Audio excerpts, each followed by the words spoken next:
Welcome to our webinar today. This is going to be all about andragogy, which is the opposite of pedagogy. When we think of pedagogy, we think of instructional strategies for children. Andragogy is actually instructional strategies for adults. So this is going to be all about adult learning and designing learning activities, professional development, anytime like coaching sessions, just things to think about when you are working with adult learners. And like I said, Jen has posted in the chat the short link to get to the presentation today. Everything from our webinar today is going to come from this book. Can you see my picture? Okay, I'm on one screen today. All right, so this is the PD book. Everything today is going to come from chapter 4 of this book. And so I wanted to start with this quote that I think pretty much just encapsulates the whole idea. So the principles of adult learning pretty much say that adults need to be able to make choices about their learning. They need psychological safety, and they need to have their knowledge and their experiences validated. So all of the strategies and things that we're going to share today, we need to keep these 3 things in mind as we are designing, as we are facilitating and coaching adult learners.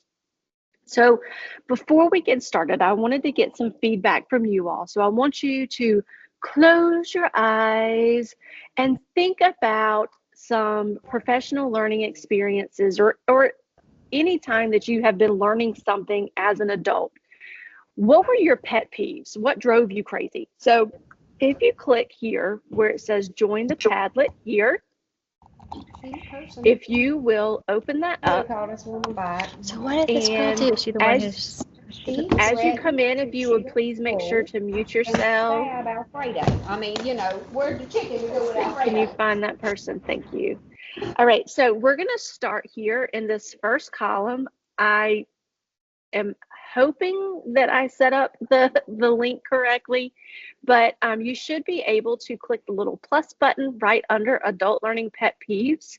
And when you do that, it's going to bring up a box that will allow you to enter in your subject. You can use your name here or whatever you want to do, and then type a little bit. So things that drive you crazy as an adult learner. And I'm going to give you about 2 minutes to get some ideas up onto the Padlet.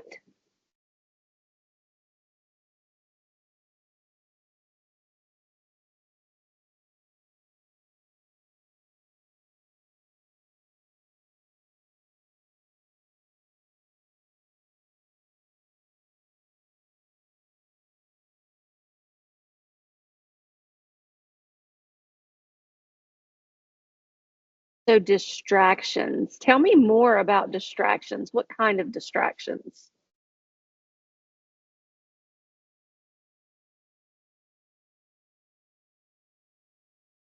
I am with you, determined urchin. Other people chatting and side conversations. That causes me such anxiety and aggravation because I can't focus on both. PD that has a one-size-fits-all approach. Absolutely. We're going to talk about that today. Forced and awkward icebreakers. Yes. Yes. Reading slides. So Miss Kia, I imagine if you have not watched Jen's Slide Smarter Not Harder presentation, you definitely need to check that out on our YouTube channel. All about, so the rule, in case you missed that, and for anybody else who missed that webinar, the rule is, unless it is a quote, 6 words or fewer per slide. That's a challenge. I did it all but on one slide today, so I tried.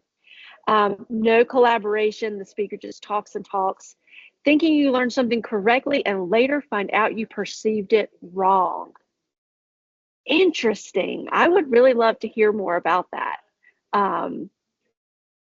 So these are all things to, as a facilitator, as a designer, things to keep in mind that if they drive you crazy, they drive other people crazy too. I will be completely honest. I have facilitated a lot of professional development in the last decade. And as a seasoned facilitator, I am still figuring out how to own the session in terms of feeling like I have the authority and the capability to stop those side conversations. That's probably my biggest area for growth, is not, and we're going to talk about this, not treating adults like children. But it's really hard when the adults are acting like children and you want to treat them like children. I think, and I'll just go ahead and address that right now. Oh, where did everything go? Here it is. I think having meeting norms and agreeing on our behavior and things like that beforehand, you can, if everybody agrees on that, you can constantly go back to that and say, hey, look, guys, we've all agreed to keep side conversations to a minimum. And that's probably the easiest way around that. That's actually not something that I posted in this presentation. It just kind of came to mind when I saw that. So I think honoring, and respecting everybody who is in the learning experience, whether it's virtual or face-to-face, I think some agreed upon norms would be super, super beneficial. So thank you for participating. Keep that Padlet link open, because as you saw, there's several columns here. We're actually going to come back to this a couple more times today during the session. So we've all heard the phrase, you can lead a horse to water, but you can't make it drink. And when we use that analogy in talking about professional development, it's kind of the same thing. We can bring all the resources, we can bring all the fun, we can bring all the things, but we cannot make people learn. However, we can, as the designers and the facilitators of the professional learning experience, we can set the conditions that will help people be in the right frame of mind for being open to what you have to share with them. So Elena Aguilar, in her book, The PD Book, spells out 5 conditions for learning. And if you remember, this kind of goes back to when we had the PD party session, that party acronym. So P for purpose, A for audience, R for, help me out, Jen. What was R? Let's go back in the book and look. Let's find it in our text.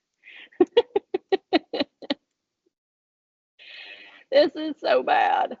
Routines. T for technique, and then Y is the you figuring out how to pull all of this together and to make it work. So these conditions kind of align to the party analogy. So the first thing that we want to talk about is this feeling of purpose. I hear all the time, especially from people like PE teachers and art teachers who have to go to this one size fits all training that really truly doesn't align to their needs. It doesn't fit with their content. So they really struggle to engage because they haven't been told or explained the why. Remember, we also talked about in the PD party, the idea of using your purpose as your bouncer. If your purpose is, doesn't really involve those encore teachers, maybe you don't waste their time by, inviting them into the PD. But everybody who is either sitting with us one-on-one in a small group, whole group, or online should understand the purpose. And so just in case you're wondering, the purpose of why you're here today is to learn about the conditions and learn adult learning theory, so that as you were designing and facilitating, you are getting the best bang for your buck, your time, your energy, and so are the teachers that you're working with. So what is your why of providing this adult learning experience? And tying it back specifically to every single person in your audience so that nobody feels left out and everybody understands going forward why they're there. The second is this idea of a feeling of comfort with others. So if you have ever maybe been in a conference session where you didn't know anybody, or you've been the one person in your grade level or the one person in your school who's been sent to a district level or a state level training, you know nobody there. That can be a very, very uncomfortable position to be in. You are probably less likely to engage with the people at your table because there is no sense of safety. You don't know these people, you don't trust these people. So you as a host, which is going to be the third one, what can you do to help people open up, to help people feel safe and feel at least enough of a sense of trust to engage in the on-topic conversations that you want them to have? Because remember, we don't want somebody to talk at us the whole time. We want to be engaging and having people communicating and collaborating. So as much as some of us may really truly hate those icebreaker activities, when you are bringing together an audience that doesn't know each other, those welcoming inclusion activities, you may call them icebreakers, those really are super important. My favorite one to do is to have everybody pull out their cell phone and find a photo in their camera roll that makes them smile, and then share that either with an elbow partner or at the table. Because at the end of that, everybody's smiling. There is a sense of excitement that's been built up. There is a sense of community because we have let somebody or a few people into our lives, into our experience. And so we have that openness, at least a little bit.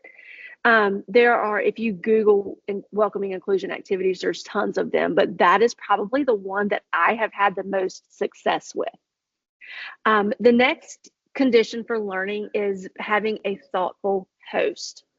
So how do you welcome your learners? Are you the facilitator who is at the door actually welcoming people in and giving an elbow bump or giving a fist bump as people are coming in to make them feel welcomed and to show that you are excited that they're there? Or are you the presenter who's still like fumbling through their papers, trying to get the presentation up, rearranging the room? It's very important that you be present from the moment the first person walks in the door for your audience so that they know that you are there for them. And this gets into accessibility just a little bit. I love the analogy of you can't put blueberries on top of a muffin after it comes out of the oven and call it a blueberry muffin. Like, all those blueberries need to be baked in before. So as you are planning your session, whatever the experience might be, what considerations can you make so that you are ensuring that the experience is going to be enjoyable for everybody? You can think of it like planning a dinner party. So at a dinner party, the goal is for everybody to have a great time and for everybody to have a great meal. That's the why of a dinner party, right? But you may have to consider dietary needs. Do you have somebody who is gluten-free, somebody who is vegan or vegetarian? Maybe your best friend who's on the invitation list had dental work today, and so they're not going to be able to chew a steak. So you're definitely not going to put steak on the menu. So think about your space, think about your audience and their needs, and what barriers can you preemptively remove from your learning experience so that everybody is able to participate fully and easily and enjoy this experience as well. That goes right into a comfortable physical setting. I know that we don't always have control over where we're delivering. right now we're online. I have no control over whether you are comfortable right now or not. I certainly hope you are. I'm not. Jen and I are in very uncomfortable chairs at this teeny tiny little chess table, all squished together. So I hope your physical setting is a little bit more enjoyable and a little bit more comfortable. But if at all possible, if you are going to be in a new location, if you can go ahead of time and kind of scope out the environment, scope out the setting, consider what physical barriers you might need to move around or remove, and how can you design the learning experience to make the most use of the space that you have. We know that movement is a powerful, powerful tool, even for adults, because simply the act of standing up and walking around to an elbow partner at a different table, that gets the blood flowing, it gets new oxygen to our brain, which makes us better able to learn and kind of process the information that we're learning. So everything that you can do to make it a comfortable learning setting, that is a consideration as well. And then finally, and I'm going to stop talking for a minute, is agency. We are adults. The world that we live in now is all choice. If you think about, we went from listening to music on the radio to now like Spotify or Pandora or Apple Music, where we have complete control over what song comes on next. Netflix, Hulu, Amazon, we have choice. We're not relegated to what's in the TV guide on what channel at what time or what song is playing on the radio. We have full control over things like that. It's really hard to go from living a life where we have agency to make our own decisions to come into one of those all one size fits all learning experiences. Why can't a learning experience be a choice? So think like the content can't always be, but maybe the seating arrangement. I know that I don't appreciate when I come into a learning experience and there is a seating chart. There may be a why behind it. So when I do need specific people to sit together, what I will do is I will allow them to come in and get started where they want. And then for the activity that I need, we'll move into groups at that point in time. But then I can move back to where I was with either my friend group or again, those people that I feel comfortable with, because one of those conditions for learning is a feeling of comfort with others. I'm going to sit originally with who I'm comfortable to sit with. Think about the interaction opportunities that you provide as well as nourishment. So if you have a budget for snacks, sweet, salty, healthy, providing some choices that way as well. So I just want to interject for a second. As Lauren was talking, all I can think about is sometimes when we are designing and facilitating sessions for adult learners, we own our content so much, we invest so much in them that it almost becomes our session. Like, this is my presentation, this is my session.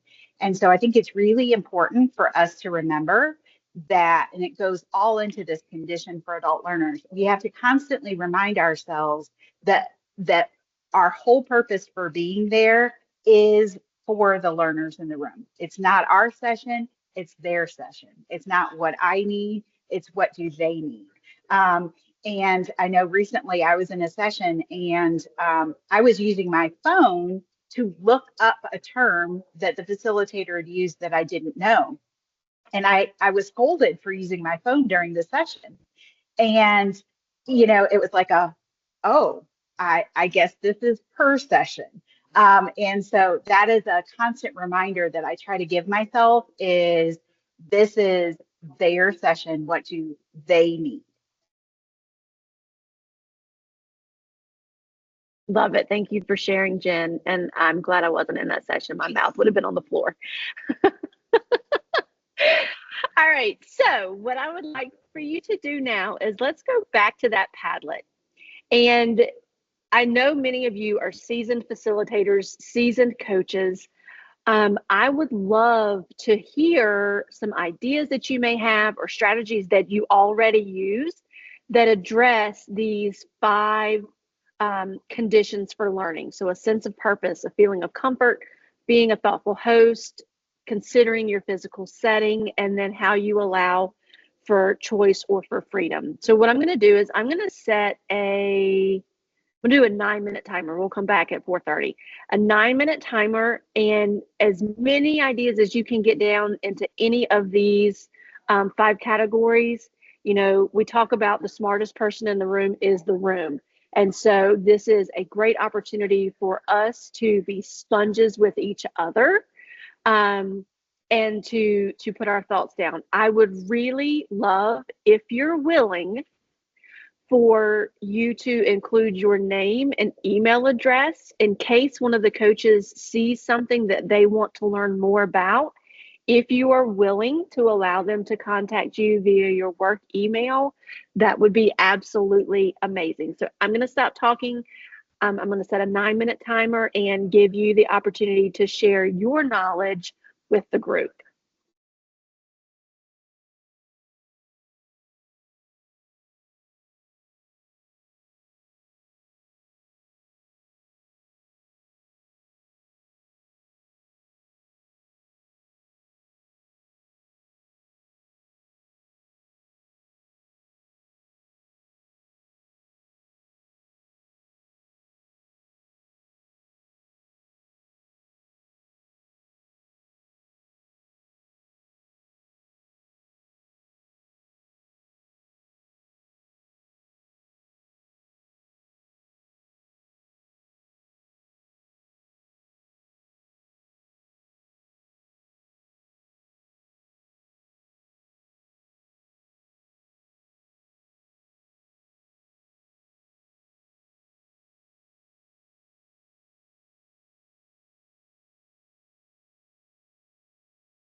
Once you finish getting all your ideas down to the Padlet, go ahead and start reading through the contributions of all of your colleagues, and you can click the little heart button that is directly below a comment to show your support. Feel free to ask clarifying questions or extend an idea if you read something and something else sparks in your brain.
All right, so Jen has been monitoring the Padlet while I have the timer up on my screen, and she says it looks like things are slowing down a little bit. So we're going to read the room as best we can and come back. I did see a hand go up.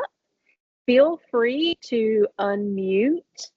And Never mind, sorry. Okay, no problem, no problem. So I would love for anybody to unmute and tell us anything that you saw in the responses that you're like, oh my gosh, I'm definitely doing that the next time that I plan a PD.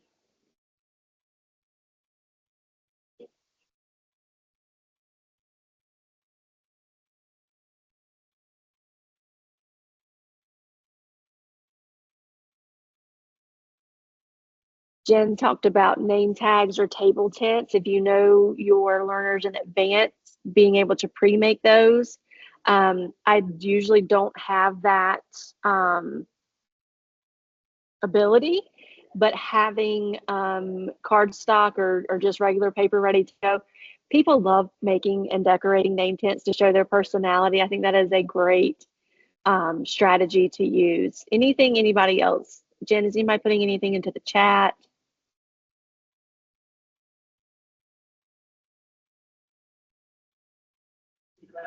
Oh, I like where, let's see, Determined Urchin said, allowing them to choose what goes first. I like that. Free survey when possible. Yes, thank you, Brian.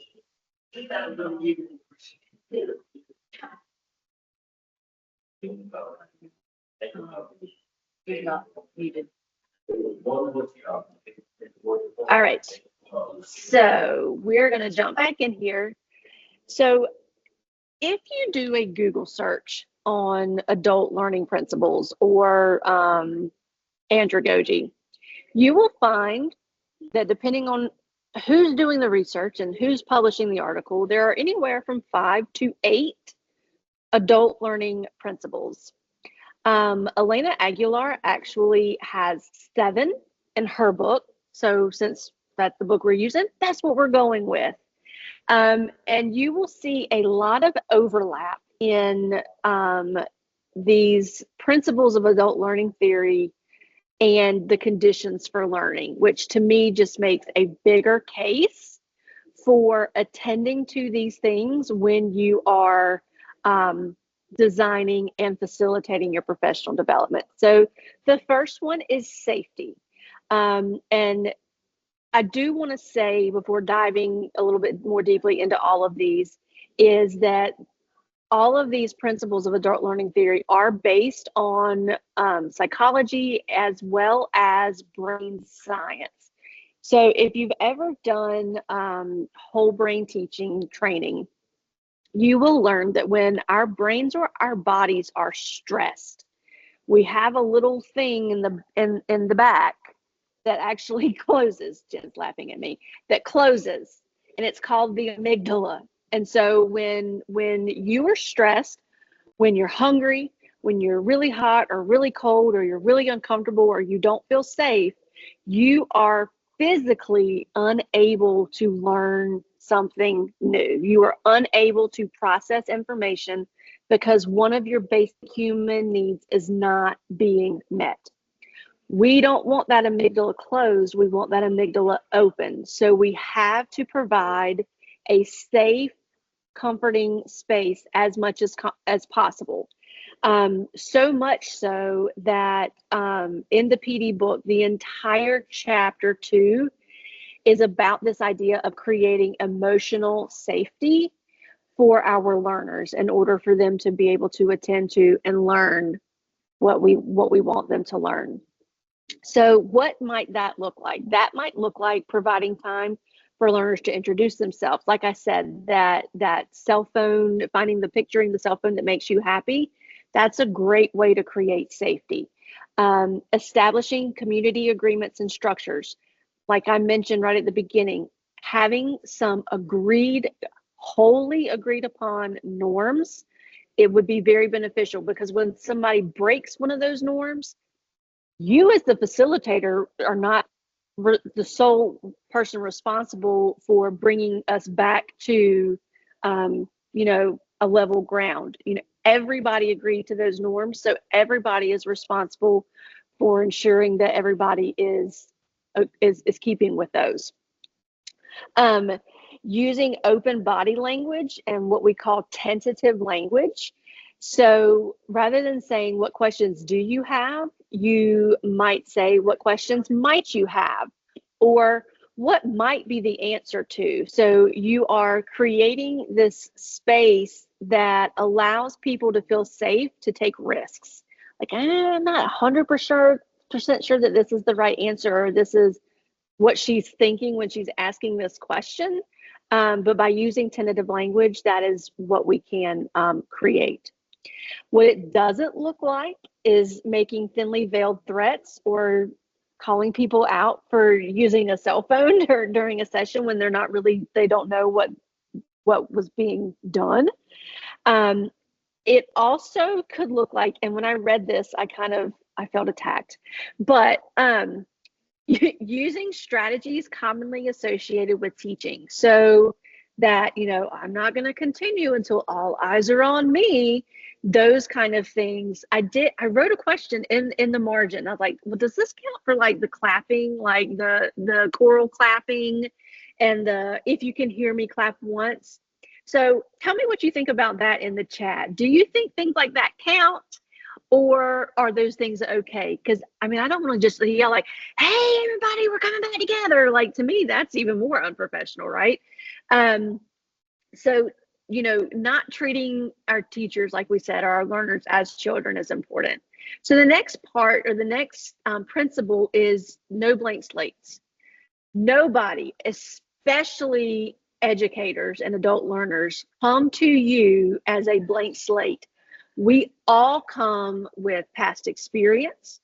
We're all professionals. We've gotten a degree at some point in time somewhere. We have knowledge.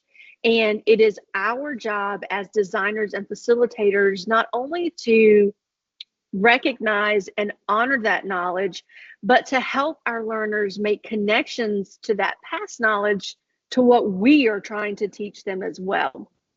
So asking as many reflection questions and helping them make those connections is super valuable here. And I think it's in the sequel of John Hattie's Visible Learning Strategies, his sequel. He gives the analogy of a coat hanger. And so when our students come into the classroom, there's already some things hanging on that coat hanger. And it's our job to continue to add to that coat hanger, but also to add new things to what's already there. So maybe like a paper chain. I don't know. That's how I have begun thinking about it. But one of my favorite reflection activities, and we're actually going to do that at the end of our session today, is the stoplight reflection. I think this really encapsulates recognizing and honoring and helping our learners make connections between past, present, and future. So what are we going to stop doing based on what we learned? What are we going to continue doing based on what we learned? And then what are we going to start doing based on what we learned? I love the stoplight reflection. So what this looks like is doing, possibly if you have the ability to do a learner survey beforehand to get to know what your learners already know and are going to come to you with. That way you're not going over old content. Using activating schema and offering learning opportunities to share your background. Asking the question, what have you done in a similar circumstance? Or when have you been in a similar circumstance and what was the outcome? What it doesn't look like is presuming to have all the knowledge and the expertise. Like we said, the smartest person in the room is the room. You are the facilitator, not the holder of all knowledge. And then it also doesn't look like providing new content without any knowledge of the learner's previous experience with that knowledge. So having some kind of way, whether it's a poll question or a pre-survey, to recognize what they already know. we've talked about the importance of the why, always coming back, bringing everything back to your purpose. And again, letting your purpose be your bouncer. If the activity or the content, even though it might be good, if it doesn't fit your why, toss it. So how does this learning relate to your learners' current and or professional needs? What are their pain points? What problems or issues that they are facing can the information that you're providing help solve? So that looks like clearly stating your objectives and your learning targets. If you have attended any of the coaching collaboratives last year or this year, you have noticed that we use the what, why, how agenda. That has a whole column that specifically talks about the why. It links every single activity back to the why and to the purpose. It doesn't look like asking your learners to engage in a random activity just because you found it and it looked like fun. It also does not look like not explaining the reasoning or the rationale for your PD. Because it was required by the district is not a good enough answer for your learners. I don't think you would accept that. You shouldn't ask your learners to accept that either. Moving on, agency. So this is that going back to that condition for learning, having control over what, who, how, why, when, and where your learning takes place.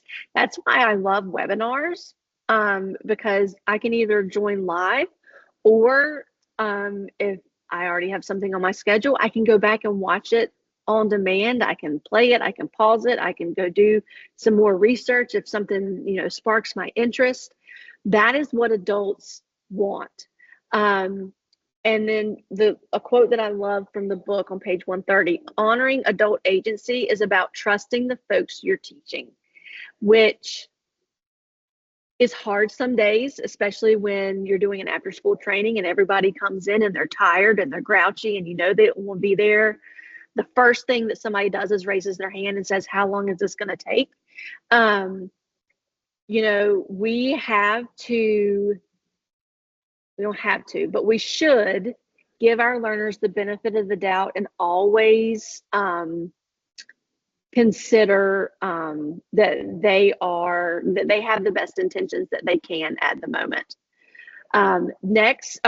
So what that looks like is offering opportunities to select who delivers the PD session, what activities they're going to do, providing different sources, different types of sources. So things to read, things to watch, things to listen to. Notebook LM and the podcast option, and that makes finding a podcast on a topic, it's so easy now. Like I would spend hours on Spotify and Apple Podcasts trying to find a snippet of a podcast that I could use. Now I can create that on my own with Notebook LM. It's amazing. It also, involves, when able, doing a learner survey and inviting participants to select a learning track. Something that we did in Pitt County several years ago is we had 10 trainings throughout the year, and you had to come to 6 of them. There were 2 that were required by the district, but then the other 4 were your choice. And so you had all of these different ones to choose from. Flexible agendas is another piece. I remember in 12th grade AP Stats. She knew, my teacher, Robin, can't remember her last name right now. She was amazing. Robin Ryder. She knew when it was time to stop what she was doing and go the direction that we were leading her. She was not stuck to her lesson plan. Just like Jen said, the training belongs to your learners. And so being receptive and responsive to their needs in that moment and not being rigid and stuck to an agenda is important as well. Next is practice. we adults need to practice what we're preaching to them. And so as much as possible, if you can make something job embedded, which means you are actually in the classroom with them, being a true coach, that is where you're going to get the best bang for your buck. I know that is not possible for all coaches. I was one of two for 42 schools. That was not an ability that I had. But when able, being in the classroom and doing job embedded learning experiences with your teachers is where you're really going to move the needle. Incorporating activities in your sessions like role playing, scripting, lesson plans, and scripting lesson hooks or things like that is a great activity. Choosing from sets of choices. So providing a playlist almost, and then allowing your teachers to pick and choose and put them together into a lesson and then get feedback on that. Analyzing student work based on whatever it is that you're teaching them. If they can have actual physical examples there to review and to analyze, you're golden there. And then really taking advantage of reflection. And again, when possible, providing feedback. Again, I know not all of us have that ability based on our situations, but those are two key elements to this whole principle of practice. So things like writing, think, pair, share, small group discussions, like I said, role playing. What's not going to get you there is lecturing, which is not when I'm, it's really hard not to lecture on a webinar. It's very hard when everybody's in different places. So do what I say, not what I do right this moment. Next is a problem-centered approach. We adults, and we're actually research is showing children more and more, we want to learn when we have a problem or an issue that needs to be solved. You can learn anything on YouTube. I have a friend who has completely redone her entire dishwasher. Her husband rebuilt their engine in their car that broke down. I taught myself how to crochet, all on YouTube. So there's no lack of information, and information is free. So when we have a problem, what's the first thing that you do when you don't have an answer to something? You pull out your phone, you go to Google, you type it in, or now we can go to ChatGPT and have a whole conversation about it. That is how adults approach learning. So think about if you've been given a topic that you have to facilitate, what is the pain point for your educators or for your learners that this specific topic addresses? That is your why. That is your hook. That also leads into job embedded. So it's all kind of related here. And then always come back to your why. So what this might look like is identifying content relevant to your learners' needs based on a survey. Inviting learners to identify a problem of practice. And there, if you Google problem of practice protocol, there's an amazing protocol that will lead your learners through step by step, helping each other solve problems. If you've never done the problem of practice protocol, I'll find that and try to remember to link that to the end of the presentation. What it doesn't look like is explanations of sessions that don't include the connections, where you just kind of, here's the content and never really connect it to a need. And then finally, desire, which again, to me, kind of goes back to that whole problem solution issue. Adults want to learn. Everybody wants to learn. Humans want to learn. That's how we're wired. That's how we're built. We're built to learn new things. Ooh, that scared me. Sorry. So as much as possible, assume positive intentions. Assume and approach your session like everybody wants to be there and everybody is just waiting for bated breath for you to share all of your knowledge and to give them these learning experiences that are going to last a lifetime. Page 133, there's a quote: speak to the part of them that loves learning, even if that part of them is hibernating at the moment. So, you know, having this whole positive attitude is super important. So the last kind of new information that I want to share is this idea that there are actually 4 stages of learning. And so unless your sessions are completely differentiated, which if you have the ability to do that, I am so jealous of you. But typically we're coming in like at a conference session, you have no idea who your audience is going to be. So assume, just like we're assuming positive intentions, we're going to assume that there are people in all 4 stages of the learning process for our topic that we're presenting on.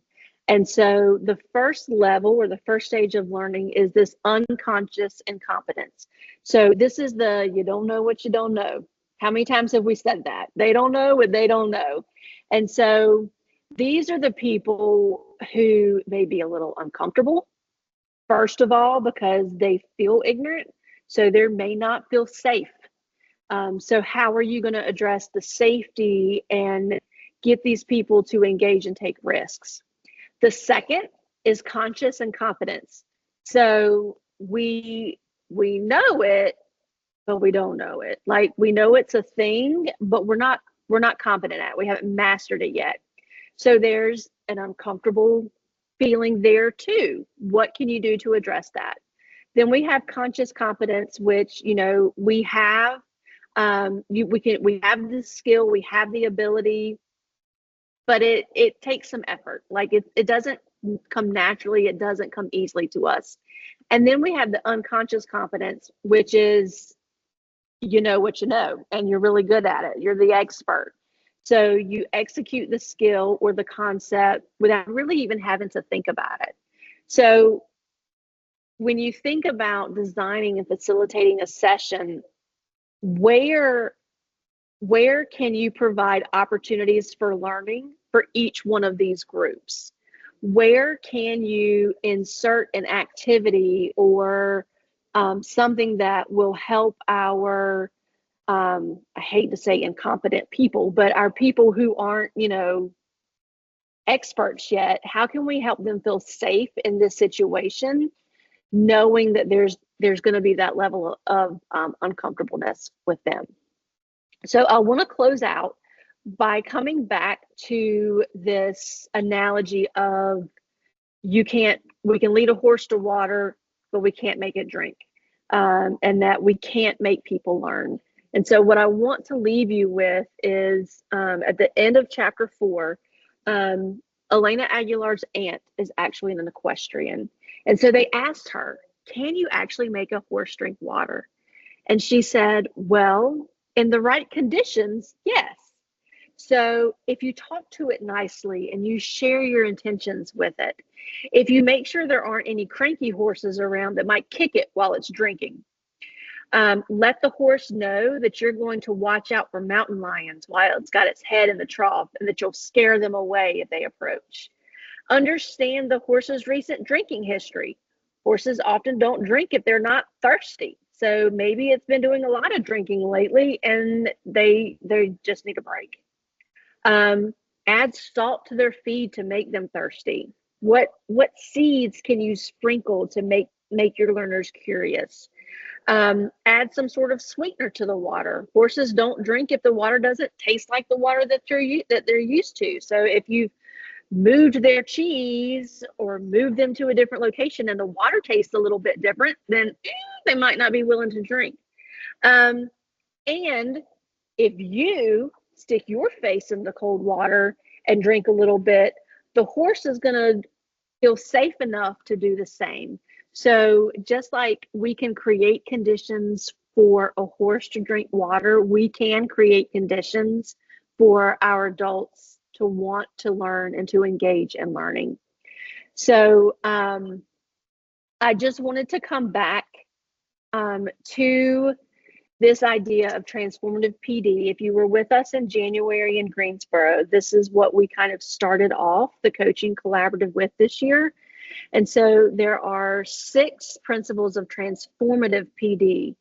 versus transactional PD. So we understand and we believe that humans are bursting with untapped resilience, strength, and abilities. Teachers create the conditions in which transformative learning happens in their classroom. We as coaches embrace this same responsibility for our adult learners. Learning is a basic human need. We are wired to learn. Learning is a social process. So if we have a room full of people we don't know or who don't know each other, we have to create the conditions for safety. Learning is the pathway to justice, healing, and liberation. And that's all I'm going to say. I'm not going to get into that because I could get on a whole soapbox, but yes, yes, yes, yes. And PD can be a party. So we talked about the PD party early, not pity party, but PD party. So this is kind of the mantra that Jen and I are living by and using as we create all these learning opportunities for you, the coaches across the state. I did want to give another plug. We are just finishing with the introduction in chapter 1 of Elena Aguilar's newest book, Arise. We do have a book study that you are welcome to join. We're spending 2 weeks per chapter. So this is actually going to take us all the way through beginning of October. So plenty of time for you to get caught up. We're just getting ready to start the second 2 weeks. So you can click here to register and join. And thank you. If you have any questions, feel free to email either Jen or myself, and we cannot wait to see you back in a couple of weeks. I think it's a couple of weeks. I don't know the next date, but our next topic is all about emotional resilience for educators. So we'll see you then, and I'm going to stop right now. Ashley McBride is throwing stuff at us as we're closing out. If you have any questions, let us know.